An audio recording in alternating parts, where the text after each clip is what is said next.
It is. The sport coat. I'm eager. Smother. I'm eager.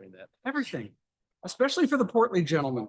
Apparently, the portly gentleman buys dress clothes and wears. All right, is everybody getting towards their seats? They look like that. Mr. Shepra? Hey, Yeah, was that helpful? yes, it was perfect. Okay, I wrote your notes. time being 9:01 a.m., March 21st, 2024. I'd like to call this meeting to order of Kane County's Public Service Committee. Clerk, please call roll for attendance. Thank you, Bill. Okay, Gums, Comes Remo. Lewis, Here. and Surgis. Is he online? Okay, Tepe. Williams, Williams here. Young, Here. Sanchez. Present. Okay, remote attendance request. We have one from Ms. Gums. Is there any objection to Ms. Gums participating fully in the meeting? Hearing none, Ms. Gums, you are allowed. Thank you, sir. Next up, approval of the minutes of February 22nd, 2024. Entertain a motion or some other type of action to approve these minutes. Steppy asks for unanimous consent. Any objection to unanimous consent? Minutes are approved. Public comment. We have agenda and non-agenda items. I'm gonna start with the people who signed up online, and then we have a sheet. Where did it go? I had that of people who signed up here in person today. So we're gonna start off at the top. Ms. Michelle Betag.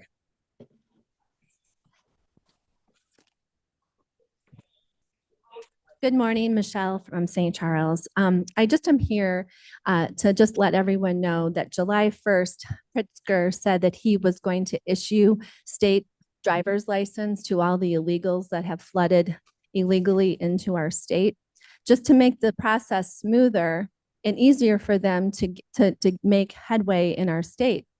Along with that driver's license, as you probably all know, they can vote that day in any polling place by registering to vote with that driver's license. Despite what our federal government is doing and what our state government is doing, you all took an oath to the Constitution and all took an oath to the state Constitution.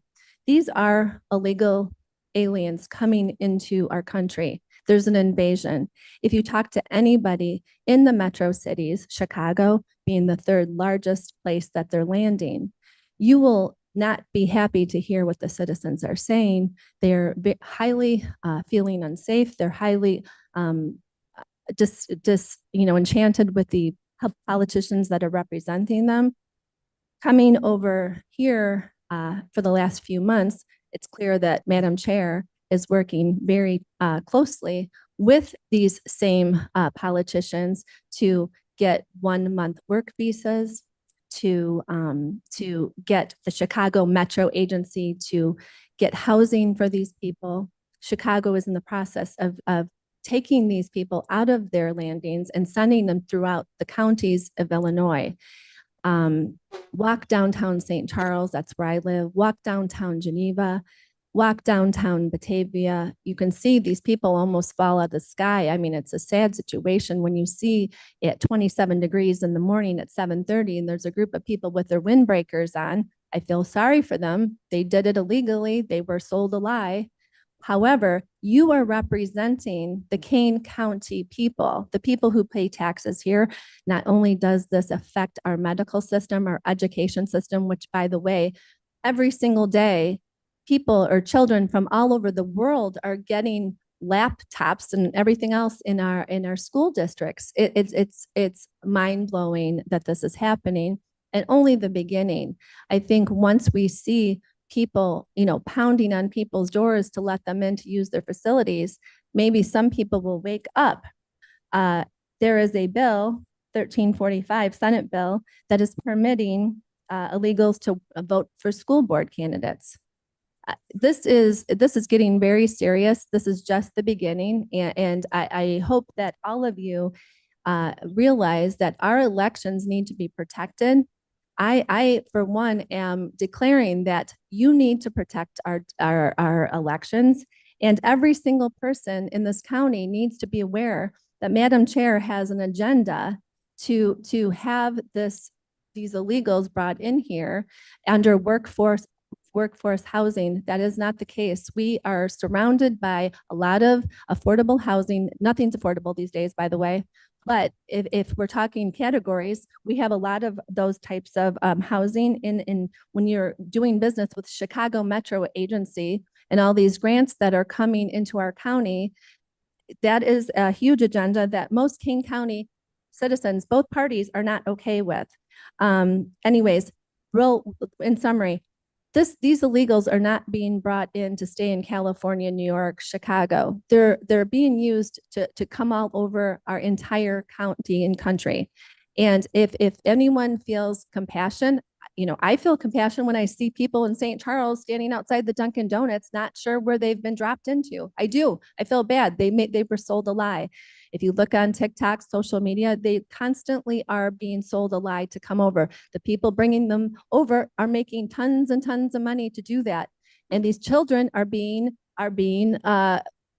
sold. And St. Charles is the biggest market for it in Kane County.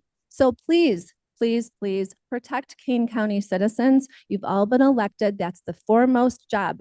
You can have compassion. You can open your home. You can, church is where the charity is. It's not government. And when you want to do the health building and provide all these services, you're getting into a can of worms that we cannot afford, number one. And number two, it never runs well. It doesn't. It never works out. So please consider just standing up for our citizens. Consider the proclamation today. And I think a lot of King County citizens are watching every single vote right now. So thank you.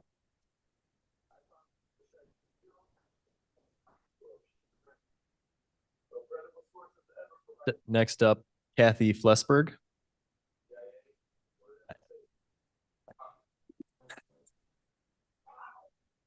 Good morning. I'm here to talk about the proclamation on the non-citizens, or as they actually should be addressed, the illegals. I don't know why they're called non-citizens, because as soon as they cross the border in any other place other than a border crossing, they committed a crime. So they are illegals. And I think that I just have a feeling with what I'm going to say, I'm not going to change any of your minds, but I hope that you would think individually and not make this a political move, being told by the state what to do, and instead think of us, the citizens of this county, and what we have to say regarding the illegals being able to vote. You want to bring this to a vote, but most of them don't even have their green cards. They haven't worked a day in this country. They know nothing about anything in this country. And to make an educated vote, they just couldn't do it. They haven't even paid a tax in this country, a sales tax, FIT tax, SIT, FICA. They've done nothing in this country, and yet you want to vote on letting them vote in this country. You want to give them the possibility to sway an election. It's not fair to us, the citizens who you work for. Let's face it, they're being told, if they haven't been told already, that if they want to continue getting everything for free, their free housing and meals, then they must vote, and they must vote a certain way. You have a lot of immigrants in this country. My ex-son-in-law is from Mexico. He's been here for over 25 years, and he's not even a citizen yet. He doesn't even have the right to vote yet. These people, the dreamers, all of these people that have been in the country legally for all these years, how do you think they all feel about this? About the illegals coming in and having more rights than any of us do right now? And what I truly don't understand about this is you're voting on letting the illegals vote, and yet I haven't seen anything on the agenda as far as sanctuary policies. I haven't seen anything at all. You let us know at the last meeting that that we were already a sanctuary county, and that may be true, but we have no sanctuary policies in this county. And until I see that on the agenda, how can you be voting on them being allowed to vote? We don't even know where's the money coming from the budget to house them, to feed them, to give them medical care. That needs to be done, I would think, first before you're giving them any privileges in this county. They can even carry handguns now. Who's paying for the FOID cards? Are they even going to concealed carry classes? My gosh, it's very expensive to have a concealed carry, and now they can carry guns in this country. Absurd, unreal what is going on. But nothing has been put on any agenda regarding these matters, these budget item changes. In closing, I want to ask, I don't understand why you guys can't be transparent with us. I mean, I was on the board at a township. I used to work at another township. I lived in DuPage County for 25 years. I've been to many school board meetings, county meetings. This is the only board I've ever seen that does not communicate with us. You know, just because we're up here talking doesn't mean that after we talk, you can't talk to us. At the end of the meeting, you can't talk to us. At the beginning of the next meeting, you can't talk to us. I mean, we might be giving out misinformation. In fact, I heard this $30 or $50 million medical facility that's being built. I've heard that maybe you found a building that's vacant. So you don't let us know anything. You just sit there stone-faced. And I wish the chairman was here, because she is the rudest, most disrespectful woman I've ever met in my life. I know I speak for everyone when I say this. So I hope that you would really consider what you're about to do, because I don't know how you can possibly do it because you haven't voted on any policies. Thank you.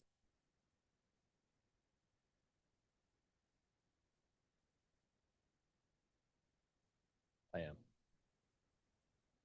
Okay, next up is Brian Anderson. I believe it's a non-agenda item, Mr. Anderson.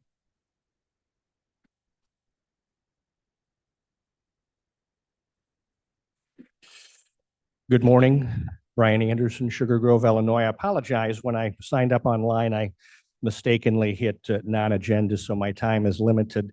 I'm going to go right to the point. Hold on, Mr. Anderson. Are you speaking on an agenda item? This is non-agenda. It's not. I would have liked to spoke on it on the agenda, but I think you just said I'm. Well, you non-agenda. can, if you're going to speak on an agenda item, then please do so. And I'll- It is, so let me ask you this, is 24-2125, would that be considered agenda? That's That's at the that's all the way down at the bottom. When I logged on, looked at the agenda and pulled everything up at the very bottom, it looks like we're going to be talking about a proclamation. So would that be considered agenda? That's on agenda. Okay. Yes. All right. Thank you. So let me just get right to the point here. Ladies and gentlemen, good morning. I don't know if everybody has read and reviewed. It's the House bill in Springfield, SB 1345. Non-citizen elections and school boards. A non-citizen of the United States may register to vote in school board elections. It's absolutely absurd. I can't, and you can't, we can't control what's happening in Washington, D.C. The system is broken by both sides, right? I can't, you can't control what's going on in Springfield. It's broken. It's a super majority of Democrats. Our judicial system down there in Springfield is a super majority. I would also go as far as saying that it's a super majority now becoming of Marxist communists. Each one of you took an oath of office. I do solemnly swear to affirm that I will support the Constitution of the United States and the Constitution of Illinois, that I will faithfully discharge my duties. The Constitution of the United States would supersede what you're doing here in the state of Illinois. And let's just drill it down even further. One of the reasons I'm here is what our founding fathers would tell us When our government fails, which they have in DC, they're failing in Springfield. We, the people, stand. We're here to share. We're here to challenge, encourage that you have the courage to stand up for the 513,000 people that live in Kane County. We do not want illegal immigrants. It is a privilege and a responsibility for me being 62 years old, born in the United States. I'm an American citizen. There are rights that we have that non-citizens do not have. Now, one of the speakers talked about the guns. Again, illegal immigrants can possess guns under the Second Amendment. Just came down the pipe. So again, please fact check me. March 8th, Obama appointed district judge, not going to mention her name. They can carry. That's absurd. My wife, concealed carry, all the hours of training she had to go through, the money that she spent to get her concealed carry license, and now an illegal immigrant? Hey, no problem. There's a lot going on. Here's the good news. And again, we're here in Illinois. This week, 6-3 decision, the Supreme Court in Texas. They're now arresting and sending the illegals back to Mexico. Praise God that one of the states is taking action. Now, can you do that here? No. But what you can do is send a message. And yes, we're all aware these proclamations supposedly have no legal teeth. It's better than doing nothing. Say something and have courage. Let the men and women of Kane County know that, hey, we voted you in. Have some courage. If you don't have the courage to do the will of the people, then I'll ask for any of your resignations right here, right now. Step down. Because we'll find somebody, trust me, we'll find somebody, we will find men and women in Kane County that will stand up and be courageous. You with this? Again, please fact check me. This is coming from Democrats in the city of Chicago.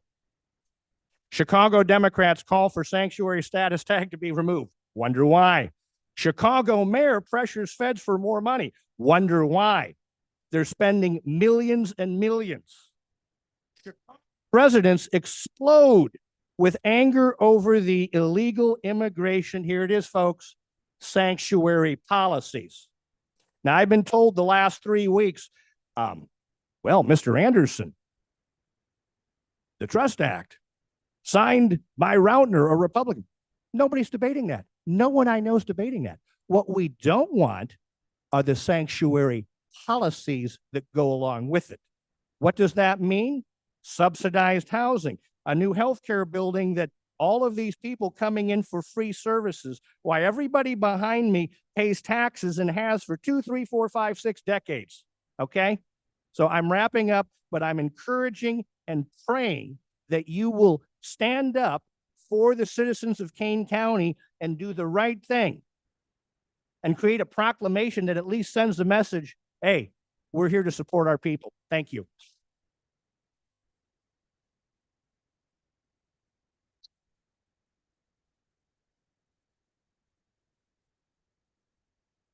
Okay, next up, Mr. Frank Esposito. You went over 10. Good morning, everyone. I can't top that. And as a matter of fact, I wasn't planning to be here this morning. I was next door. I'm a poll watcher, and I was sent to monitor the processing of mail-in ballots. Well, as it happened, there are none this morning to do it. So you got stuck with me.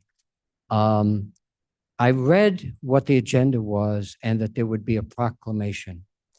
And I really didn't prepare for it because I was supposed to be next door. But I do want to say my background. My grandparents came from Italy over 150 years ago. There was no one to help them. Okay. My grandfather was out, as they used to say, digging ditches to make money. But they survived. They had some relatives here that helped them. This is a welcoming country. And I think we should always be that way. But to just let people come in and wreck our society is crazy. So I'm really for this proclamation. At least let's not let them vote. Let them become citizens eventually. I wish they could go back over the border and come back the legal way. And then we would really welcome them. Because everybody can contribute to making this country better. Not this way. So please really consider this proclamation. It's the least that could be done. Okay? Thank you.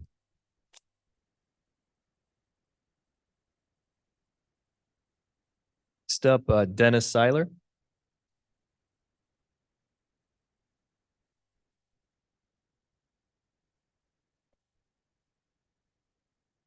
Good morning. I'm Denny Seiler from Elgin, Illinois. And Mr. Seiler, if you can move the microphone up a little bit. That one's not very okay, sensitive. is that better? Okay. It's a little better, yeah. First, I want to start out by saying that I am not against immigrants. I mean, I fully support them. My grandparents came here from France. You know, and I think we obviously have benefited from immigrants in the past, but the illegals is what everybody's talking about. What I'm speaking about kind of has to do with the county, but it also has to do with nationally, like Illinois, for instance. I mean, something that a lot of people are not talking about is that the census this year. Now, the census will be counted, and every single person in the United States will be counted. You do not have to be legal. You do not have to be a citizen. Every single person will be counted. So what does that do? That helps states like Illinois, New York, California, where people are leaving in droves, and they will be losing congressional seats. But this is a way to make up for the ones they're losing and actually add congressional seats, which is going to be devastating for the Republicans. I mean, the immigration shouldn't be between Democrats and Republicans, but if they add several House members as Democrats, and the majority is what everybody says, the ones that are coming here are going to vote Democrat. So now, if all of a sudden we pack the Congress with a bunch more Democratic representatives, then you know Republicans probably will never have a chance to even have control of it again. So that's my main thing. The other thing is that I don't think anyone here does not lock their doors at night. You know, so how do you justify our borders being wide open? That'd be like leaving your house wide open. You know, you're not afraid of anything coming across. Most of the immigrants that are coming across are male, military age, you know, so I don't think it's really humanitarian. A lot of them are dressed better than what I dress when you see some of the videos when they're coming across. So I don't think they're really, you know, escaping. Some are, obviously. And if some do it the right way, then that's fine. And the other thing to kind of go with the the humanitarian, you know, like what they want to say, you know, we're doing it for humanitarian reasons. So if we're doing it for humanitarian reasons, Haiti right now is in total chaos. I mean, I feel for every person there that wants to come to our country and get out of the hellhole that they're in. So that would be definitely humanitarian. But what is our administration doing now? Is they're stopping. They're not letting them come in. All of a sudden now, they're stopping them. They're starting to do some things at the border. They've been there 3 years, haven't done nothing. So now all of a sudden, they're starting to do that. So if it was really humanitarian, I don't think we should be pushing the Haitians away. But the reason, you wonder why they're doing it now all of a sudden, but then, yeah, you realize that this is an election year. So that's all. Thank you.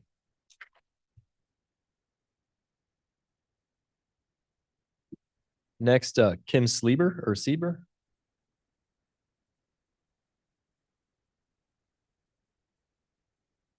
There's really nothing I can much add to everybody who's already spoken because they've already said everything that's in my heart and they've said it very, very, very well. And I couldn't even have said it better.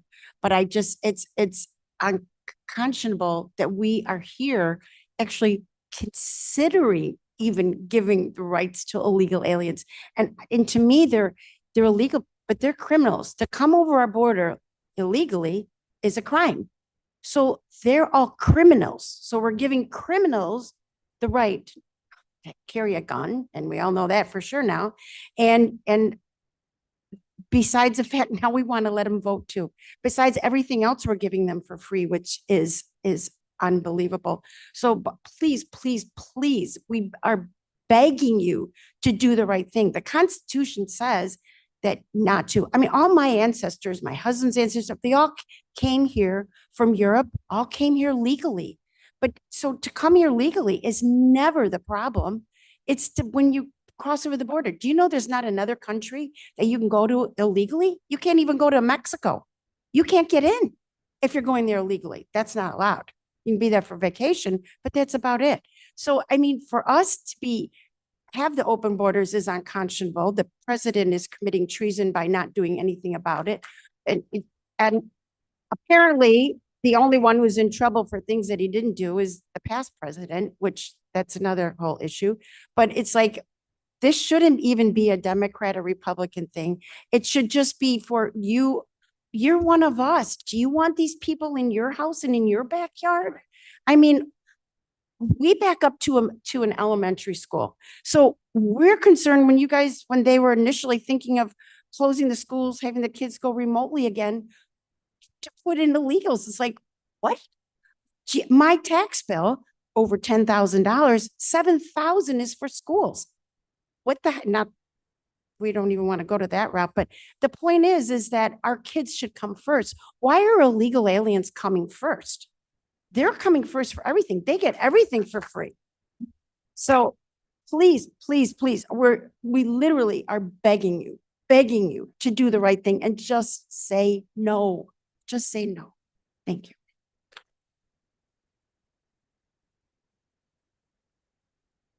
That concludes public comment. So thank you everyone who signed up to speak.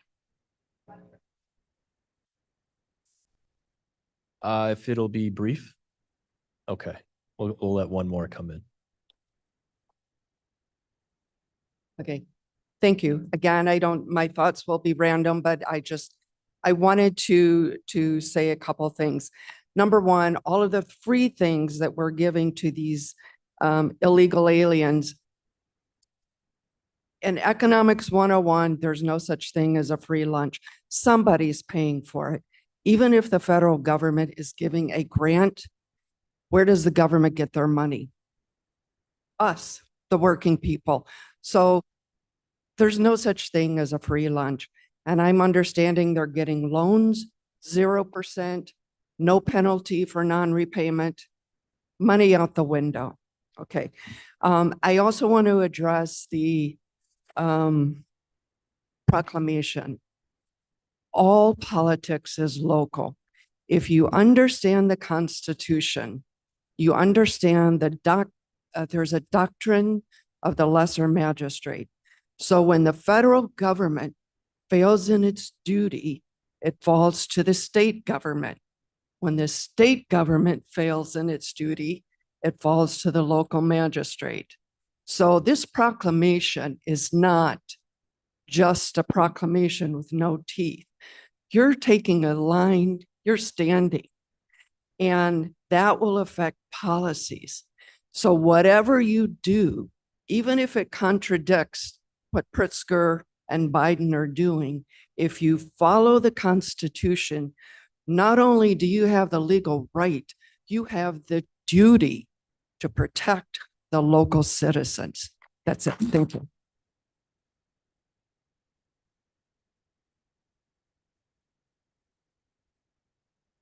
Okay, thank you for everyone who spoke today.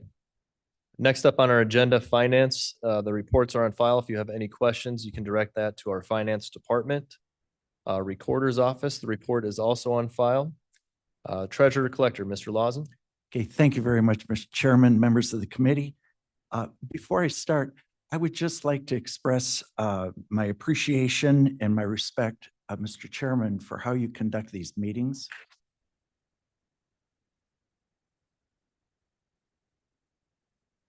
It means a lot to all of us. So we submitted our monthly report for collection 8 to 10 days ago.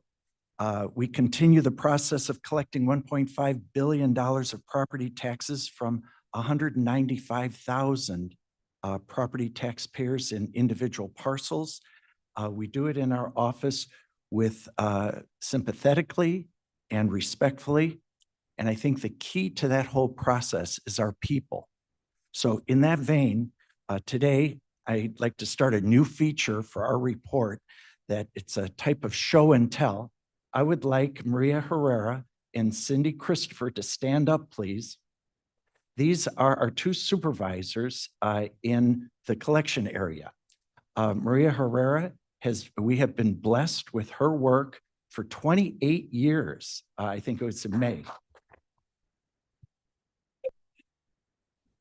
And Cindy, there's nobody I've ever known who vacuums up information and responsibilities better than Cindy does and makes lists. And so the next year, according to list and calendar, executes again. So I am just delighted, and we all, I think, are delighted to work with you guys. Thank you very much. And that's all I have. And that's enough. It's lovely. Any questions for Mr. Lawson today? Thank you, sir. Next up, Supervisor of Assessments, Mr. Armstrong. Good morning, members of the committee. My report is on page 42 and page 43 of the agenda packet you have out. One of the things that we did this month is to mail out the applications for the low-income senior citizen assessment freeze homestead exemption. A little bit about senior citizen tax relief within the context of the property tax code on page 42. Not only about what the exemptions are, but what the impact of those exemptions are on our tax base in general. One thing that we want to do is to make sure that we get as many signed up who are qualified during the initial sign up period. If you look on page 43, you can see, for instance, senior freeze applications. You can see in February 2024, we processed 61 of those, and we've processed since the beginning of the year, so this is January and February, 568. Those would not be for the 2024 year. Those would be for the 2023 year, because we're just now mailing out the 2024 applications. We choose this time because this is an income-based exemption. So we choose the time right around the time we expect that tax returns would be completed, and because they're going to have to be included with the application. One of the reasons that we're kind of fussy about this is because we need to keep in mind that whenever such an exemption is granted, that does not, the money doesn't just exist in a vacuum that lowers one tax bill and has no other impact. What it actually does is it raises the taxes of everyone else in the county, including those who do not get the exemption. So one of the things I have in the report is noting that the senior citizen exemption reduced the tax base by $179 million, and that meant a 1.03 increase in Kane County's tax rate. For the senior freeze, that would be a reduction of 147 million and a 0.84% increase. Now, it doesn't sound like a lot, a little less than 2% overall, but I just calculated on my own tax bill. My own tax bill in the most recent year, this was the year, the one we paid last year, was $172.50 higher because of these exemptions. Now, I don't want to, at this point, leave any misunderstanding. This is not me expressing an opinion about whether we should or should not have these exemptions. That's a matter of public policy, and it's a policy that only the General Assembly can have. Under the Illinois Constitution, the General Assembly is the only group that has the right to do this, and they cannot even delegate that to another group. So they could decide what that is. What I want to make sure everyone understands is that it does not exist in a vacuum. Whenever we increase a tax benefit for one group, we increase a tax payment for another group. Thinking of pushing it in on one side of a balloon, the balloon's going to get larger on another side. One thing that did not make this report, because as I previously informed you all in an email, I had knee replacement surgery on March 6th. By the way, that still means I'm still under the influence of narcotics, taking pain. So, and no, I did not drive here today. But I'm going to speak a little bit slowly and a little bit, hopefully not too roundabout on this. But one of the things that did not make the report, because I had to develop it earlier, was that we received our equalization factor from the state of Illinois. We got an equalization factor of 1.0000. It's the same one we've received every year since 1987, and very pleased with the results of that. So in next month's report, I'm going to have some of the detail about that, and also details about the projected equalization factors for 2024 for each one of Kane County's 16 townships. With that, I'd be happy to answer any questions that I can. Any questions for the Supervisor of Assessments? Mr. Sturgis? Not a question. Mark, equally, I've been out of town, have just returned. We do have an institutional sized constituent up at the north end who has reached out now a second time. If I can go offline and if you and I can set that meeting, that would be great. Absolutely. I'll be in the office as soon as I leave the meeting. Thank you. Any other questions? Okay, thank you, Mr. Armstrong. You're welcome. Regional Office of Education, Ms. Del Santo. Good morning. What I would like to do is to remind all of you that on May 3rd, out at the Q Center, we will be having our annual Educator of the Year banquet to honor all of the educators in the county. This year, we have a record-breaking number of nominees. Last year, we had 45, which was a very high number for us. This year, we have 57 nominees. So I would encourage all of you to come out and join us in celebrating education within Kane County. Dr. Oliver is going to give you a little report on the program out at the Juvenile Justice Center. Good morning. When I started my education or career in 1990, I didn't know that I'd be running or partly running a program for youth in detention, but here I am and I love it. I think that the work that we're doing at the Kane County Juvenile Detention Center is monumental. Myself and Mike Davis, the superintendent at the facility, have been presenting to judges across the state on the work that we're doing at the Juvenile Justice Center. So if you're not familiar with what we do there, which is not the norm in our other 15 detention centers, is that we ensure that we provide students a minimum of 300 minutes a day of education. Their program would be synonymous to what they would see in their public school. If they're in classes 600 minutes a day, they have the standard curriculum. We've worked really hard to provide a 12-month program, which is required under IDJJ regulations, as well as having 12 or fewer students in the class, which is also IDJJ regulation. And so if you ever have the opportunity to walk through our facility, you'll see that we've really invested in making it look like a school. We have murals, we have similar furniture to what you would see in schools. We have all licensed educators, updated curriculum, updated technology, because what we know about all of our kids that are in detention is that one day they will all be out. Some of them get out in 10 days. Some of them are with us a little bit longer, depending on the charge against them. And all of our students are pre-adjudicated, so they have not had their day in court, so innocent until proven guilty. And so those are the students that we serve, and we're really proud to have served that program for over 25 years. Our building principal has been there for about that long, since the facility moved from Geneva to St. Charles, and we're lucky to have leadership under Lisa Aust and Pat, who have been working to just really ensure that there's equity in that program between our school districts and our program. So, you know, I think that if you were to see programs across the state, that is not the norm. And so we're trying each month to showcase some of the good work that we're doing. In the summertime, as you may know, last summer we started a DJ class for the kids.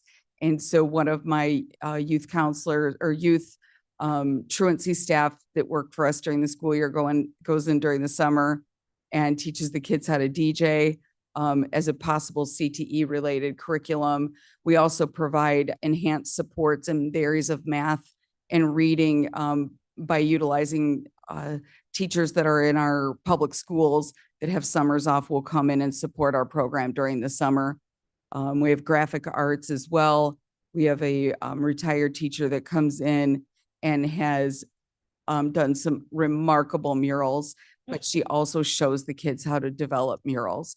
And so our goal today is just to ensure that we kind of share those programs with you. And all of these programs are not a cost to the county. These are programs that we fund in other ways.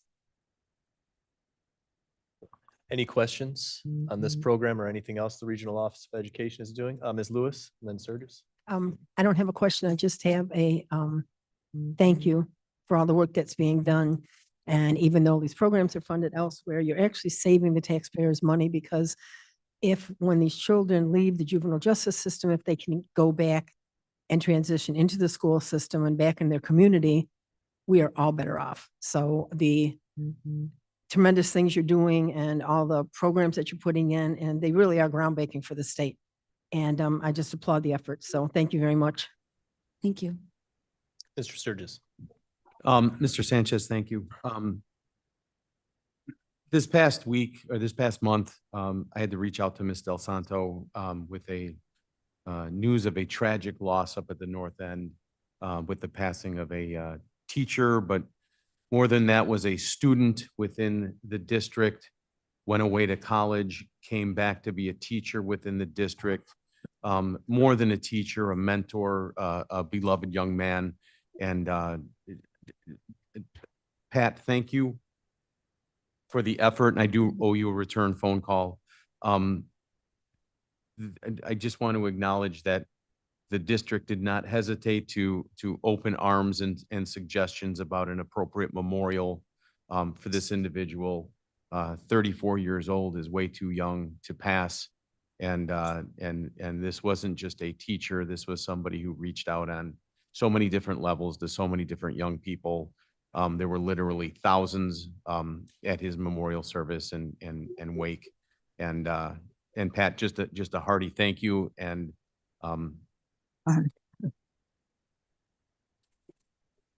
any other, Mr. Tepe? Thank you, Mr. Chair.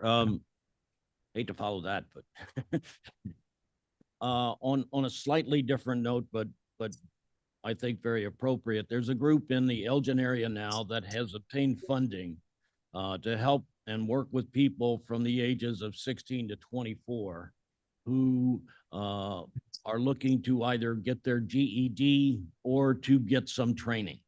Now, they have funding, but they are looking for, applicants that fall into that category that, could be helped by their particular program. So I've talked to the juvenile justice people about it, but, also let it be known that that's available. If anybody wants to contact me, I'll be happy to put them in touch with the people in charge of the program. Thank you. Could you, what's the name of the program? Sorry, what? What is the name of the program? Off the top of my head, I don't remember Okay. it, but I'll get it to you also if you like. Yeah, please. Okay, any other questions or comments for the Regional Office of Education? Thank you both for being here today. Next up, Veterans Assistance Commission, Mr. Zimmerman. Good morning. Thank you, Mr. Chairman. Nothing too out of tolerance for our January report that you have in front of you today. Begins on page 45 of your agenda packet. I would note that our veterans received $836,000 in new benefits for the month of January. And that's, of course, over $300,000 more than what our office will receive in fiscal year 2024 in property taxes. So we're pretty pleased with the return on investment there. I would note a couple other things that are going on for veterans in Kane County. The VA recently expanded healthcare benefits very widely to all veterans with a toxic exposure in service. I don't know, in the 13 years I've been in this business, I don't know of a single veteran that wasn't exposed to something toxic in the military, whether that be stateside or overseas. So that's a pretty big expansion there. That just occurred at the beginning of this month. On April 22nd at 3 p.m., you should be receiving a invitation for the Veterans Treatment Court graduation in courtroom 201. At the Judicial Center, we have 2 veterans that will be graduating Veterans Treatment Court that day. At Elgin Community College in Building E on April 26th, our office will have a table for the Senior Health and Wellness Fair that's going on there. And then also the Village of South Elgin right now just began selling engraved bricks for their new Veterans Plaza as part of their new police station. Bricks are $75, and the first round will go to production on April 11th. So if you know any veterans that have a South Elgin connection, please let them know about that program. We'd be happy to take any questions that you might have. Mr. Sturgis. Jake, did I see something come out? Do you have an event coming up, a veterans graduation? For the Veterans Treatment Court, yes, Okay. that'll be on April 22nd at 3 p.m. Any other questions for Veterans Assistance Commission? Thank you, Mr. Zimmerman. Thank you. We do have a resolution acknowledging annual review of number of procurement cards issued to Kane County Veterans Assistance Commission and each of their transactions. This is just a housekeeping resolution we have to do regularly. I will entertain a motion in a second. A motion. Young motion. Surges seconds. Any discussion? Clerk, please call the roll. Gums. Lewis, Yes. Surges. Yes. Gums, yes, sorry about that. I got you, Gums. Thank you. Tepe, Tepe, yes. Williams, William, yes. Yeah, but I don't have to listen to every second of this. Young, Yes. Sanchez. Yes. Okay, County Clerk's Office, Mr. Pollack. Good morning. Thank you, Mr. Chair. Happy first day of winter. What it is today? I don't even know anymore. So we had an election on Tuesday. Just a reminder, the results are up, but they're unofficial results. Per state law, the canvass is not done until no earlier than 14 days after the election. We have to follow the election code. So we have to wait those 14 days for the vote by mail ballots that have been postmarked prior to election day, on or before election day, and then the provisional ballots that are being reviewed. So there still are approximately 5,600 vote by mail ballots outstanding, although not all of those are expected to come back, but we have to wait the statutory period for that. So we're still in the process. Nothing is final, but those results that you see are unofficial. Based on comments from voters, are several layers of observers, staff, state's attorney's office, everyone that participated. Seemingly the process, the mechanics went smoothly for the first time with the new machines. So certainly if you have any observations you have, please feel free to let us know. It's always going to be a work in progress. And, it was the first time for those machines and the first time for everyone. So it'll get even more smooth as we move along. We did, with the new machines, voters did have the option to vote anywhere, similar to early voting, and early approximations were about 2,500 voters took advantage of that on election day. So a little bit more than 10% for the first time. So it seems that people liked it and liked the opportunity to be able to vote at any polling location that was closest to where they work or where they live. So hopefully that will just go up in the future, like people have adopted early voting and other new forms of voting. So there,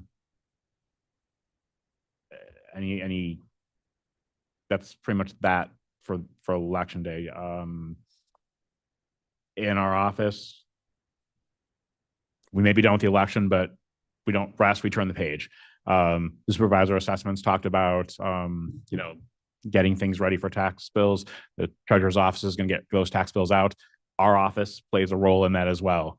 We're busy extending the taxes. So all of those reports that come from the township assessors, that come from the supervisor of assessments, the taxing bodies that send their tax levies to us, we're calculating all those rates that go on the tax bill so we can send it over to the treasurer's office to send out those tax bills. So we're in the process of getting that done. So no rest for the weary. Services are actually up. If you look through the report for the first couple months of the year, we're actually ahead of last year in terms of the services that are provided to the residents that come in our door. So just because we're done with elections doesn't mean that we're done with everything else for the year. So, and you have a copy of the report on file. So have any questions on the report? Mr. Kenyon. Thank you, Mr. Chairman. I asked people what they thought of the new machines and they liked them. Thank you. I know you're not used to positive feedback, but take that back.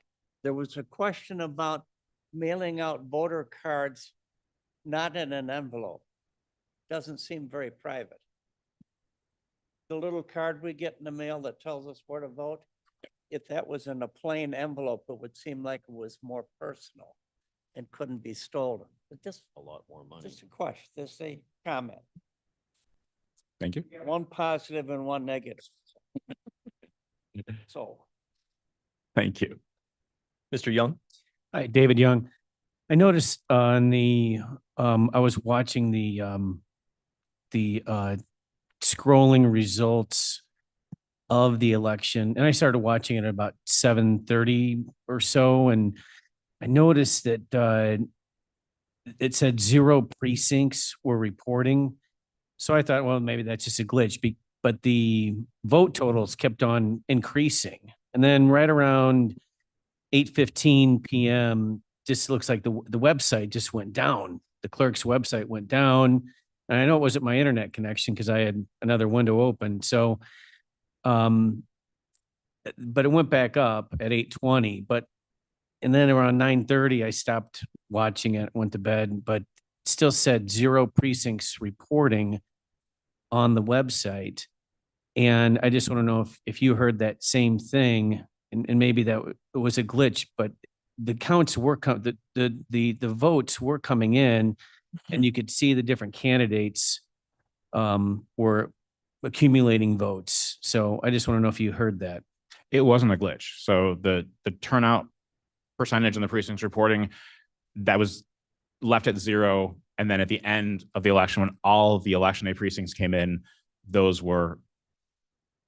it came back on. It showed that it was 100%. And the reason for that is because of the voting anywhere. So I'll give you an example. If I had voted in Elgin, let's say, in my precinct in Aurora, so my votes would count for my precinct, but I voted in Elgin. So if the precinct and if the polling location in Elgin reported first and showed, okay, we have 1 vote from a precinct in Aurora, then the system is going to think, okay, all the election day votes are in from that precinct in Aurora, and we'll show 100% reporting. And that would be confusing to say, okay, you said it was 100%, then more votes showed up. So the easiest thing was to say, we're showing nothing reporting until from that precinct until all the votes came in on election day. If you're looking to an easier way to follow if you're going to, you can open two tabs. You have the precincts reporting tab and the contest totals. Because if you had the precincts reporting, you would see when the numbers were under 10%, that was the early voting and the vote by mail numbers. And when they popped up to 20 or 30%, you would know that that precinct had reported from election day. So instead of confusing voters saying, well, there's only one vote from Aurora 5, and then all of a sudden there's 100 votes from Aurora 5, but I thought it was completed. It was to avoid that confusion. So if you follow the precincts reporting tab, you'll see those numbers come in, and you have a better idea of what's come in to show why those overall numbers have gone up. Okay. Mr. Chair. Thank you. Mr. Williams. Just a follow-up question to that. So it seems to me that maybe the better way, and I'm not telling you how to run your office, but it would be just to have a percentage of votes casted, right? Because then it wouldn't matter, you know how many vote ballots are in a race and how many have been counted. Because to go from 0 to 100 is confusing to the public. And it doesn't sound to me like with this vote anywhere that'll ever change. That will always go 0 to 100 precincts in, versus if you had a percentage of votes cast, that might be a better way to gauge that. Understandable. The hard part is we don't know what percentage it is until they come in, because those election day ones are out there. We don't know how many votes were cast in precinct A until the judges have reconciled it, closed it, and brought the data back. Well, you know the votes though that come in, you're counting votes, so the votes are counting. I guess the difficulty would also lie with the vote by mail ballots, because you don't know if they'll be returned. So I don't know. The other thing that and I get what you're saying, we're trying to find the best option and the most transparent option. One way we were telling people that were either in the office or calling in is you would see as the reports that come up, there's a timestamp on them, and then the total votes come up, so you can see those numbers are going up. So you have an idea that, okay, this is different than the one that was out half an hour ago, and okay, we've had increases going up. So while we don't know exactly how many votes were, until we get those final numbers, and you have a better idea of, okay, it's moving up. So I get it. Well, it's things to work on. We appreciate the comments. So feel free to come over, and if you have anything else to let us know. Any other questions? Mr. Esposito, I understand you have a question, but it's against our rules essentially to, allow comments. This is for the committee and the body itself, but I encourage you, Mr. Pollack, to stick around, because I think Mr. Esposito might have some questions for you. Mr. Surgis. My question is it my understanding that with this open voting across the county, we have hubs, if you will, that get reported?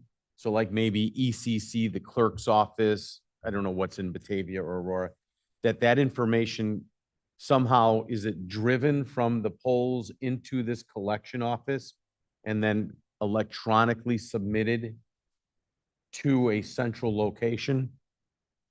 Well, in terms of the hubs, we have a polling location that houses precincts. So under state law, we have to have the precincts that the county board approved. So the 293 precincts. Some of these polling locations have multiple precincts in them. So if we use your ECC example, yes, the judges in that polling location will do their work, reconcile everything, make sure the numbers add up, and then bring the equipment and everything that goes with election day, the ballots, everything there, back to us. And then they get tabulated at that point. Okay, so it's not an electronic submission. It just, in all honesty, there's been just so much scrutiny on this, and I understand the need to double check everything rather than be embarrassed. But for the results to not come out until almost 10 o'clock, it just seemed like we were so much further behind everybody else's reporting that, again, we're just trying to figure out the process. And it was, there's a certain excitement that goes with, yay, I'm winning, or yay, I'm not doing so much. And that was gone this year. That was just. Well, they were updated. If you were watching, there were updates maybe every 15, 20 minutes or so as I'll Results agree coming with back. Mr. Young. The only update I saw was 0 precincts in. And then at 9:30, quarter to 10-ish, here's the results of 100%. I didn't see anything more than that at all. If somebody else did, you know, The vote totals, the numbers were updating, but the precincts reporting was not. okay, Yeah. So if you were watching the actual numbers, those were going up and up and up, but the percentage was staying flat. you know what? I think I was just hitting refresh, looking for the precinct numbers to come in because that's the way we've traditionally tracked it. And it might just be an education process to say, yeah, don't do it that way anymore. Look at the numbers coming in. So I And at the appreciate top the of each page, it conversation. would say like, first report came in like at 7:15, said 7:15 and whatever seconds PM. And then, you know, there were, I think at that point, there were 13,000 votes or something. And then the vote by, I can't remember if it's early first or vote by Got mail it. first. And then there'd be, you know, as a few precincts came in, and then it'd be like the 8 o'clock something, and they would show the number went up, and then it would keep doing it. I was not quick enough to catch that. Thank you. Mr. Roth, Shepro, did you have something? Yes, I just want to say that representatives of the state's attorney were in the office all through the night, and I could attest that there were periodic printouts, as Mr. Pollack says, every time it updated, but they didn't update the precinct's reporting for the reasons that has previously been expressed, is that I think Mr. Cunningham, and I don't mean to speak for him, and the team felt that it was misleading to say 80% when there were outstanding votes that were not included in those totals. And so, but yes, if you had hit your computer screen, Cliff, I think, and actually scrolled through, you would have seen the updated numbers. Mr. Roth. I was monitoring and the count was updating and at 8:15, that was the final count. The percentage of voted, you know, to say 100% or whatever it was, didn't occur till 10:15. So it was a 2-hour lag waiting for all the final votes to come in. Mr. Tepe. Thank you, Mr. Chair.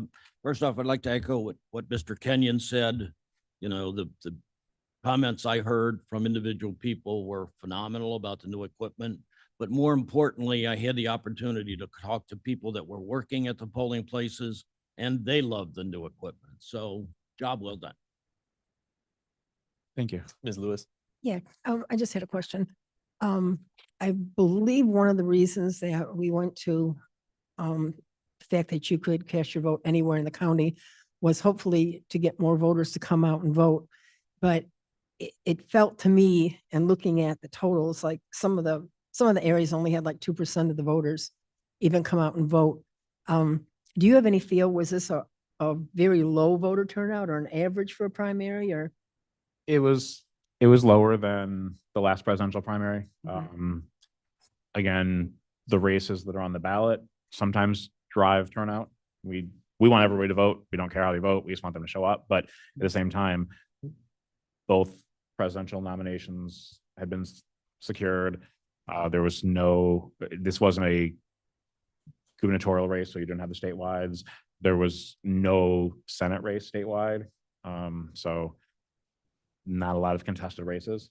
So Yes, I know. I just feel bad because I know I wasn't on the ballot, thank goodness. But you still put in so much time and so much effort to get out and talk to people. And then when it comes down to only 100 people decide the fate, it just bothers me every time. our purpose is accessibility matters. You know, No, that's I why know. we have, you know, all the early voting sites. That's why we went to the Vote Anywhere to give people an option. And, you know, at this point, looks like over 10% of the people chose that option. So if that additional 2,500 people wouldn't have voted because they wouldn't have gotten back to their precinct on time, Yeah. that it's something. So. Yeah, Jepro, State's Attorney. Anita, if you look through the actual precinct by precinct turnout, you will see that I think in Plato Township, the turnout in some precincts was about 40% of the registered voters. It was really a function of what people had to vote for. Right. And in some areas of the county, other than the presidential race, there was literally nothing else on the ballot. Mr. Young? I just echo what Mr. Shepro said because that's my township, and the big thing that was on the ballot was the District 301 $195 million referendum. So a lot of people in my area showed up. And I heard today that there were people just going and just casting a vote for that one single thing. They didn't vote for anything else except that one thing too. So just to echo what Brian was saying and Anita too. All right, any other questions or comments for the clerk's office? Thank you, Mr. Pollak, for being here today. We do have a resolution, another P card resolution acknowledging annual review of the number of procurement cards issued to the Kane County Clerk's Office and each of their transaction limits. I'll entertain a motion and a second. I'll make the motion. Williams seconds. Okay, any discussion? Hearing none, clerk, please call the roll. Gums, Gums, yes. Lewis, Lewis, yes. Surges, Tepe, Tepe, yes. Williams, Yes. Young, Yes. Sanchez. Sanchez, yes. Okay. Next up, other business, we have a proclamation by the Kane County Board opposing non-citizen voting. I'll entertain a motion and a second. Mr. Chair motion. Gums, Are you moving, Ms. Gums? I am moving to table this indefinitely. It would first have to come up for discussion, and then that motion could then Williams makes take the motion place. to approve the. Okay, discussion. Mr. Young? Well, I'd like to first read the proclamation if that's okay. Well, it is on file and we are running short of time. Okay, so then- I think we should just get to discussion. Okay. and Potential vote. No Gums, I would to- move to table this indefinitely. Tepe will second. There's a motion to table indefinitely. Tepe seconds. There is no discussion on a motion to table indefinitely, correct?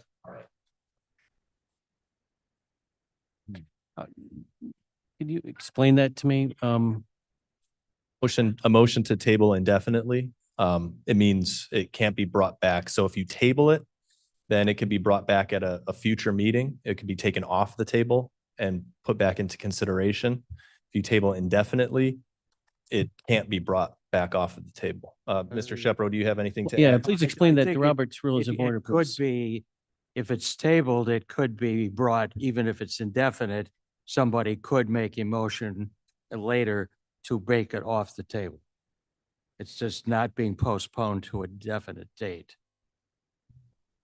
And when could someone make that motion to bring it off the table indefinitely? Could that be now? No. If it's tabled from this meeting.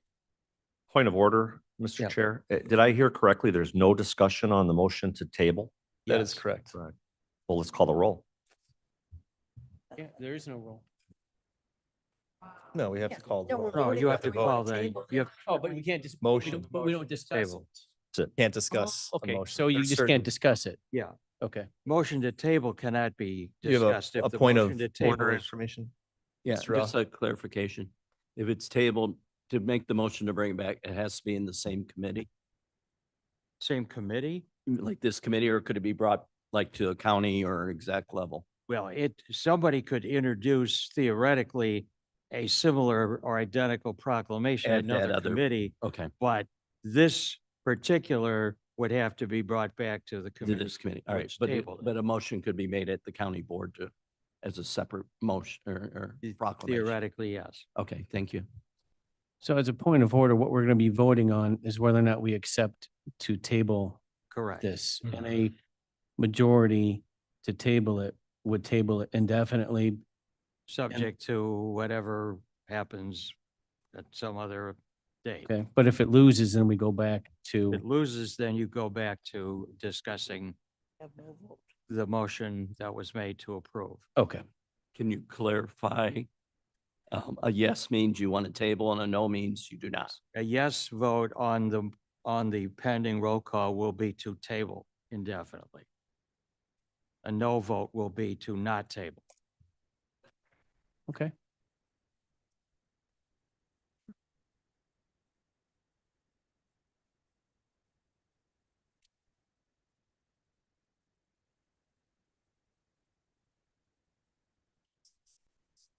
state's attorney is trying to communicate with me at the moment. So if you could please give me one moment just to get that message. So I'll ask for. Mr. Chair, Gums, Yes, Gums. would it be appropriate to make a motion to recess then? I think maybe a No. two. I think you could just take a moment to confer with. Okay. counsel. All right. I'm just going to Okay. confer with my counsel. Thank you. Apologize.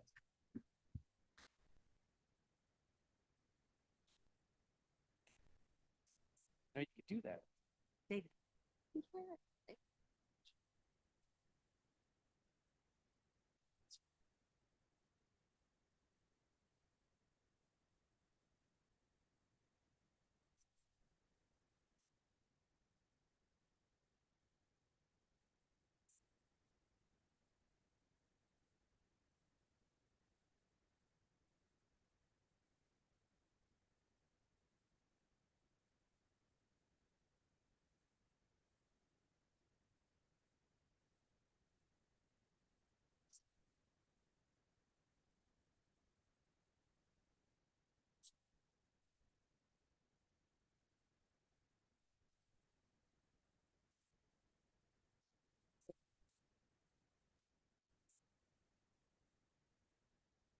Okay.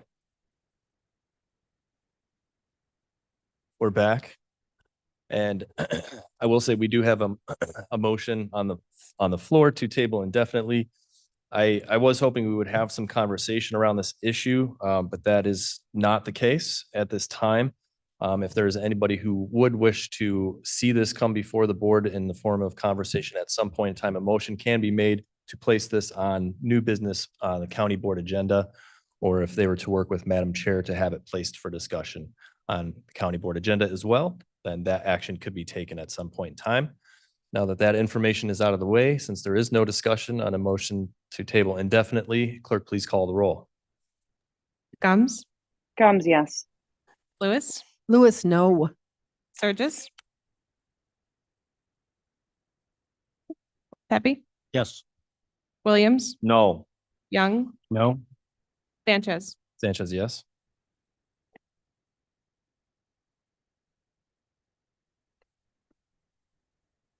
Okay. The motion fails. Is that what you're saying?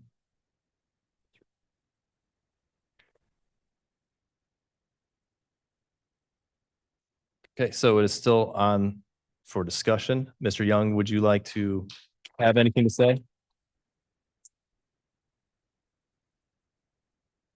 He did, sorry.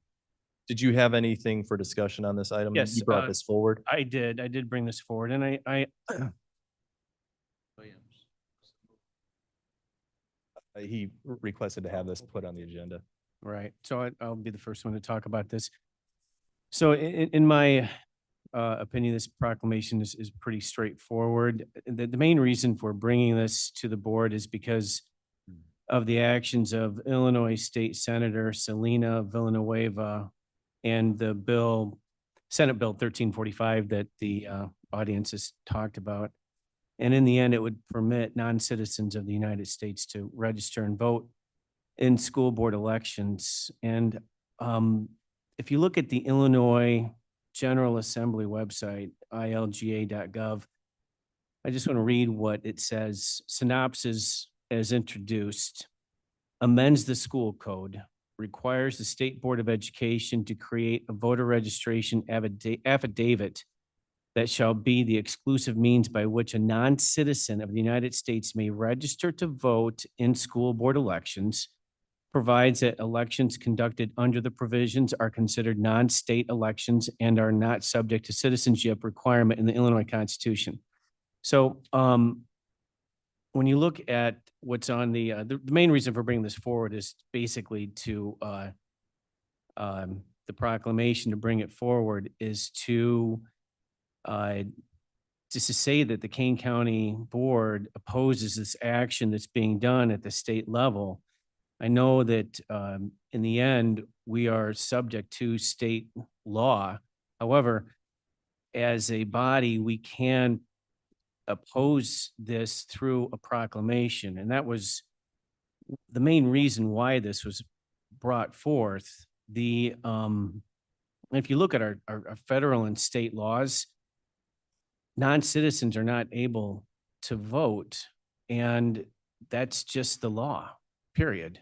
So why we're even having this proclamation and a discussion in 2024 is most likely due to all of the issues from our southern border and all of the problems from the federal government as it exists today with the illegals coming through the southern border and now coming into our county.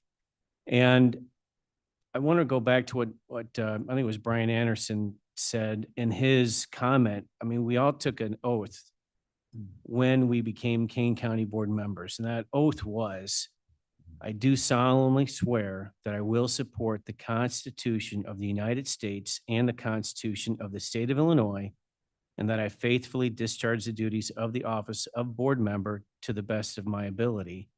And this is one of those, I believe this is one of those areas right now, this vote, where you are going to stand up for the existing laws that we have on the books right now, and you are going to oppose what they're trying to do in Springfield. Thank you. Ms. Gums, I see. Have your hand up, Ms. Gums, go ahead. Thank you, Mr. Chair.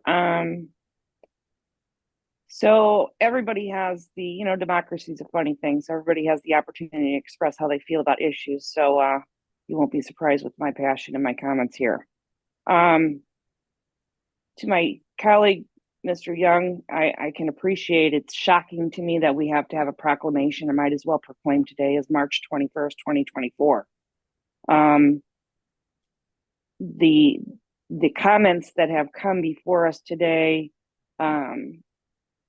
are hurtful, they're extraordinary, they're obvious, they're divisive.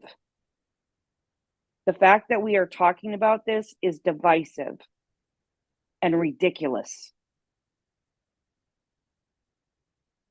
And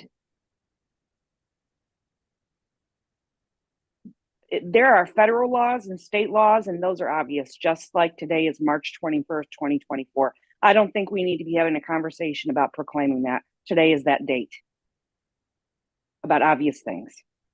And I guess I'm done for now.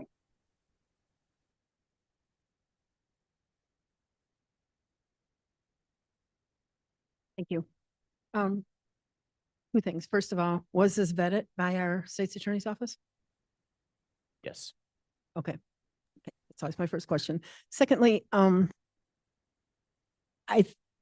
when I read this, having been a school board member in Aurora, where 87% of our students are Hispanic, and our students are legal because they were born in our city.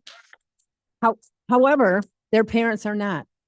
I would like to see our government work on a better path to citizenship for these parents so that they could start paying taxes and start voting and start representing and being better parents. But that's not what we're voting on today, but that's my feeling on it. I'm going to go along with David on this one, that we need to send a message to the state saying that we don't approve. So my vote will be yes to this. Ms. Molina, I see your hand is up. Thank you, Chair Sanchez.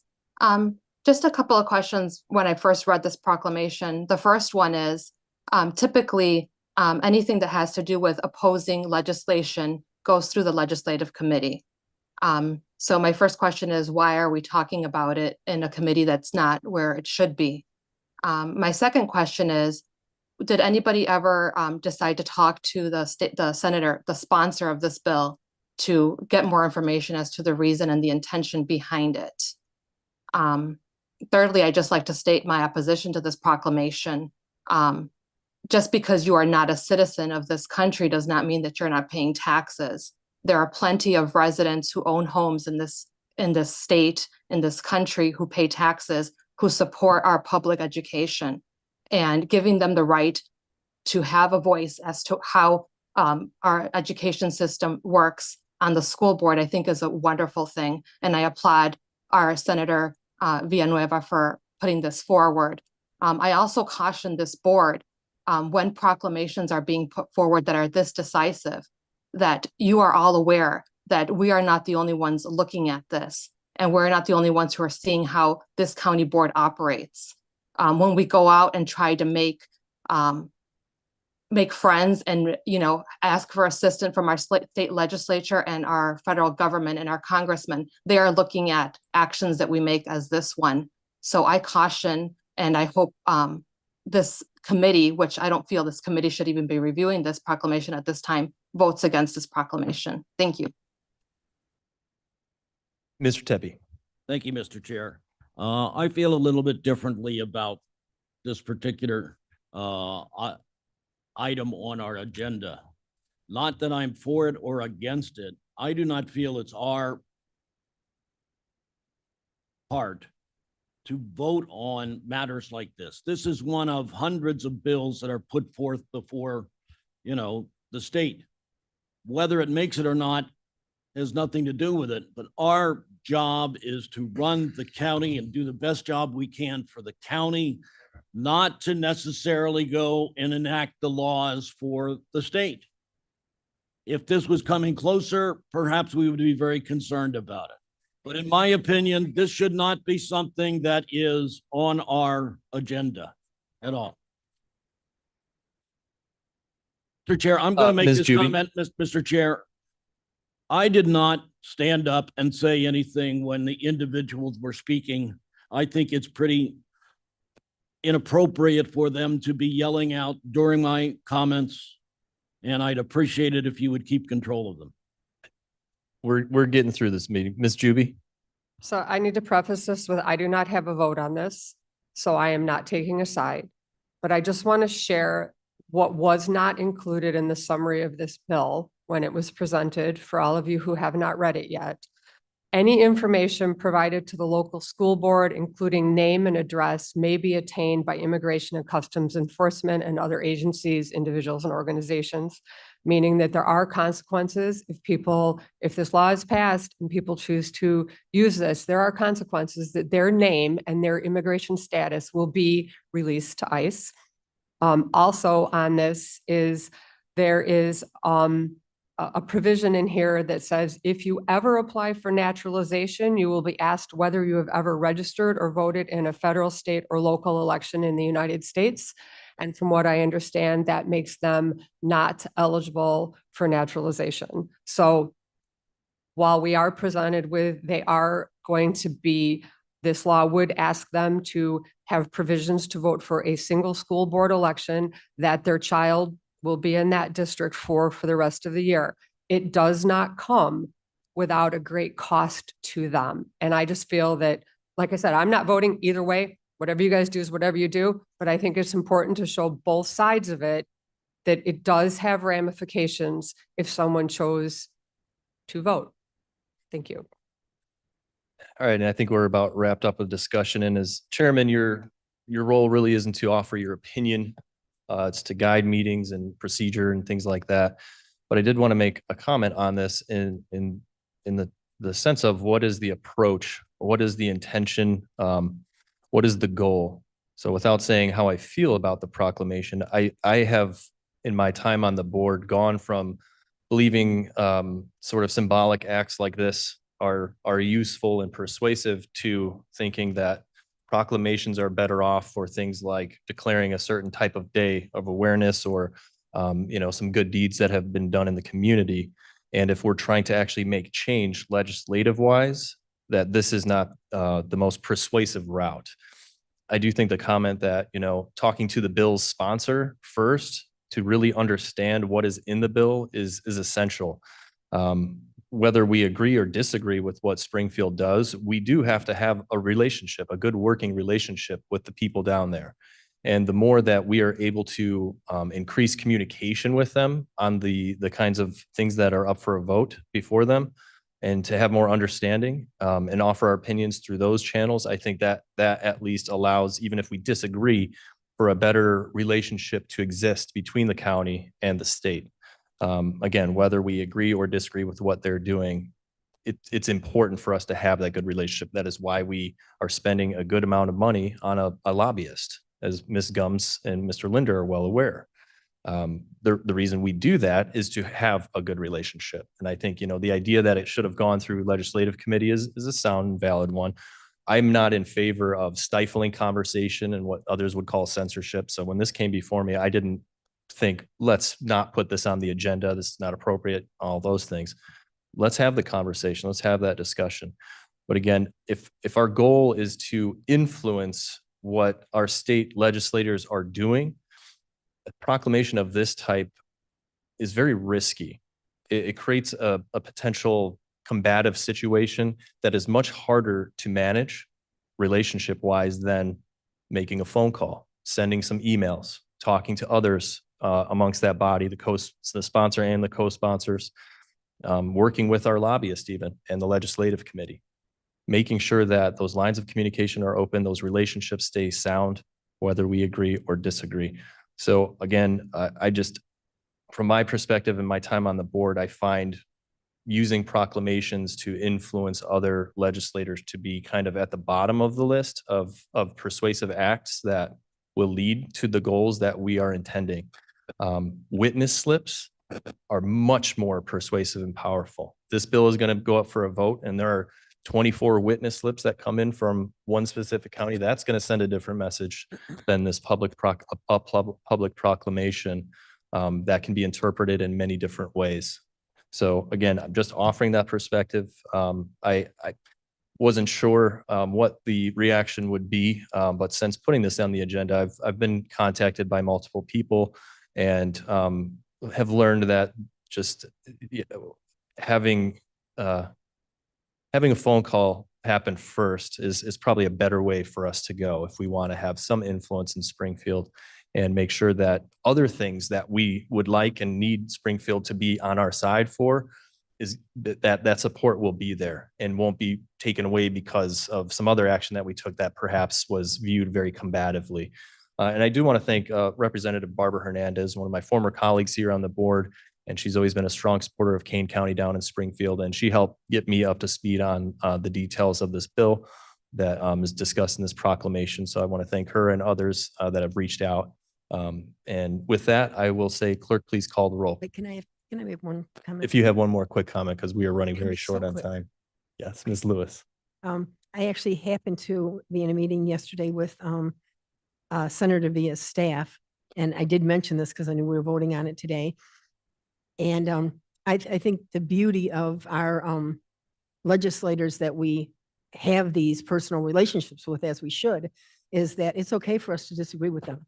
We don't have to, and still have them respect our opinions and us respect theirs. So I did reach out. I did talk about this. So just so you know, we don't all do things in a vacuum.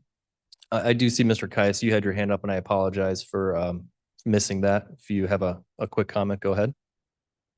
Well, actually, you mentioned it. I think that it's been mentioned that the very least we can do is file a proclamation. I believe, more correctly, to your point on the witness slips, the very least we can do, the legislature has created a mechanism by where each of the individuals in the state can voice their opinion on any bill. I encourage those that oppose this legislation take that very least step that they can do. I assume that they all have by filing a witness slip. It's a very easy 3-minute, 2-minute simple process, and either it can oppose or be in favor of legislation. And I encourage that is the proper way to handle this, I believe. Thanks. Okay, I'm going to wrap up discussion now. Clerk, please call the roll. Combs, No. Lewis, Lewis, yes. Sturgis, Yes. Tepe, No. Williams, Yes. Young, Yes. Sanchez. Sanchez, no. It's like it fails. I think it passed. Best. Passed. Yeah. 4. Okay, no need for executive session. I'll entertain a motion or action to place the reports on file. Steffi asks for unanimous consent. Hearing none, reports are now placed on file. I need a motion and a second to adjourn. Williams moves. Second. All those in favor say aye. Aye. Aye.